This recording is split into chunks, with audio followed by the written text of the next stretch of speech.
Hi everyone, it's me, Tim. Today I want to talk about perk ideas. This is a Fun Friday video, so it's kind of me talking about ideas I've had in my idea book for years, and I pulled out ones that were specific to perks I wanted to do, and I'm going to talk about reactions I got to these perk ideas when I talked about them in the past, and also why you don't see these in any of my games. I'll get to all that. But first, let's just dive into some of the ideas I had for new perks.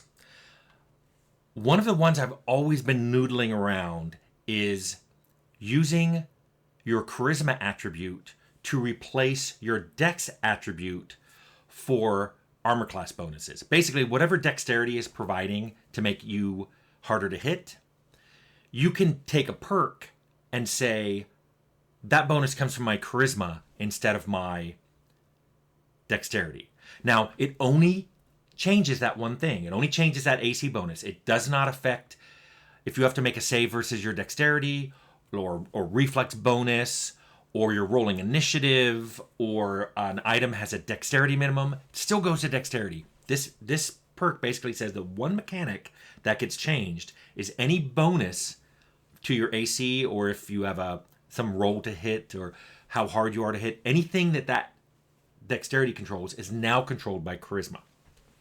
Now, what I loved about this is it explained a lot of characters that you would see in more than just fantasy games. You would often see, a character like Conan just wearing a fur loincloth, or you would see monks and they're basically wearing robes or basically just a little thong, and you're like, why aren't they being hit? I did have somebody, when I mentioned this decades ago, this is an old idea. He said, that's such a misogynistic idea. It's just going to reinforce the chainmail bikini trope. And I was like, hold on. First of all, these are the characters I was trying to allow into our game that are very just as tropey, and they're all men. But if you want to go that route, there is an entire stereotype about Amazon fighters who don't wear armor. And this is a way of providing that trope. Charisma replaces that. And I said, so there's also, it explains armorless or low armor fighting people in movies like Jackie Chan.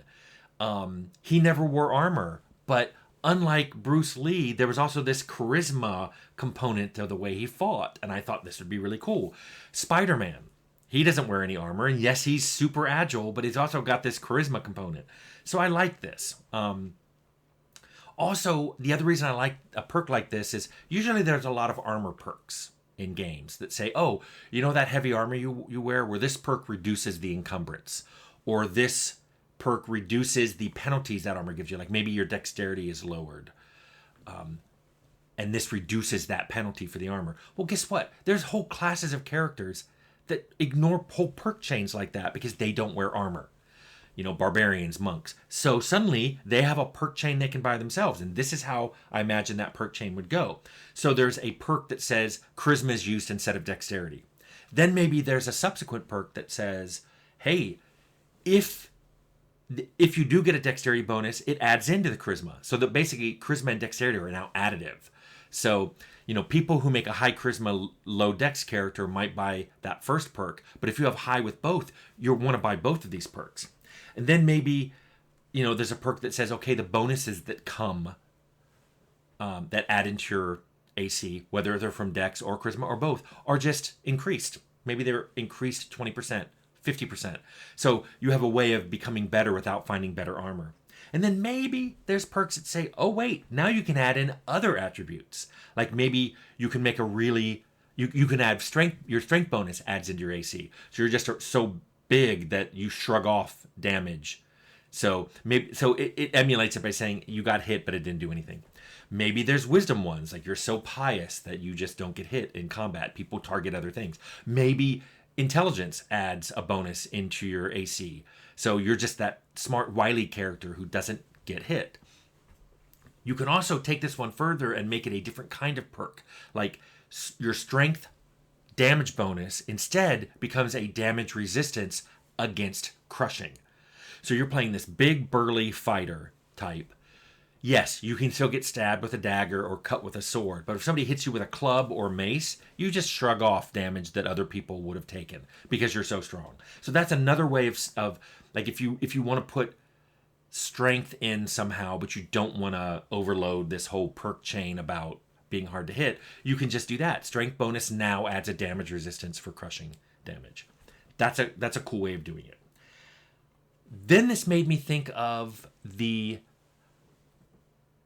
character that one of my friends ran in my high school campaign where he had a very low dexterity cleric. So he basically was easier to hit because he had a dexterity penalty. And I remember thinking, wow, he really would have loved being able to just swap his charisma in. Even if his charisma bonus was 0, that was better than having that minus dexterity. And then it made me think further, well, what if there's a perk that lets low charisma act like high charisma just for purposes of that perk chain? Meaning, if you have a low charisma and it normally gives you a penalty, this adds as a bonus to your armor class. Then you still need to buy extra perks. You still need to buy that whole chain of, of now it adds in with your dexterity, or you can add in other attributes as well. So what's cool about it is at the cost of an extra perk, you can now use your low charisma the same way high charisma people are using it, just in terms of AC bonuses. And I like that because it's just that one thing. You still have all the other low charisma penalties, like reactions and dialogue, or how many followers you can have. But for that one, at the spending of one perk, you've now turned an attribute penalty into an attribute bonus in some other area. So in a sense, that's saying, hey, we're going to let a perk eliminate one aspect of a bad attribute, which is really, I really like that idea. And by the way, you can do this in other places. Like I had this idea for what I call it a lucky klutz. So let's say you have a low dexterity character and it also makes you easier to hit and it penalizes saving throws and stuff. Well, Lucky Klutz perk says, okay, we're going to turn the save penalty into a bonus. So if it's -3, it's now +3. So now you have this character who he's still easy to hit. He's still always tripping over things. He's falling into pits and stuff. But when he actually has to make a saving throw, suddenly he has a bonus on that save. So you're like, he fell into the pit and he should have landed on the spikes, but he didn't. Or, he's being hit by all these people, by all these arrows, but then this fireball goes off and suddenly he's not damaged as much. He's a lucky klutz. So I like things like that. Basically, the entire class of things I'm trying to explain here is using perks instead of just being bonuses, like, oh, you bought this perk, now you have a +5 here, or a +10% there. Think of them as mini localized mechanic changes. So you have these well-defined mechanics in the game, and then this perk says, this mechanic now works slightly differently in this one localized way, in this one special conditional event for this character. Because it lets you make all kinds of interesting characters that you've seen in books and movies and even other games. It lets people make that character in your game, which really goes for my pillar of letting the player have agency and make decisions. And maybe you want to play a low dex monk. There's that whole movie of the drunken master or whatever. It could be really funny to make a character like that. You're going to have to buy some perks to do it because you're going to have to override some mechanics, but it makes sense. It lets you make a character you wouldn't be able to make. Now, you're probably saying, hey, Tim, I love these ideas. How come you have never seen it in any of your games before? 2 reasons that, by the way, can apply to why you don't see a lot of things in my games. The first one is I didn't do this because I was busy doing other things that were way higher priority. An example of that would be I don't balance my games until all the crashes are out. So you often see, my games ship unbalanced because I was trying to get rid of all the crash bugs. I have a video called Bugs in RPGs, and there's a section where I talk about how I try to prioritize bugs. Well, the idea of like, we already had a bunch of perks and people were like, they're just okay. Well, I could have said, okay, let's revamp the perk system, but if the game is crashing or combat isn't balanced or loot tables aren't working or dialogues aren't coming across or lore text isn't finished, gotta do that stuff before you're like, okay, these perks that are okay, let's make them a little better.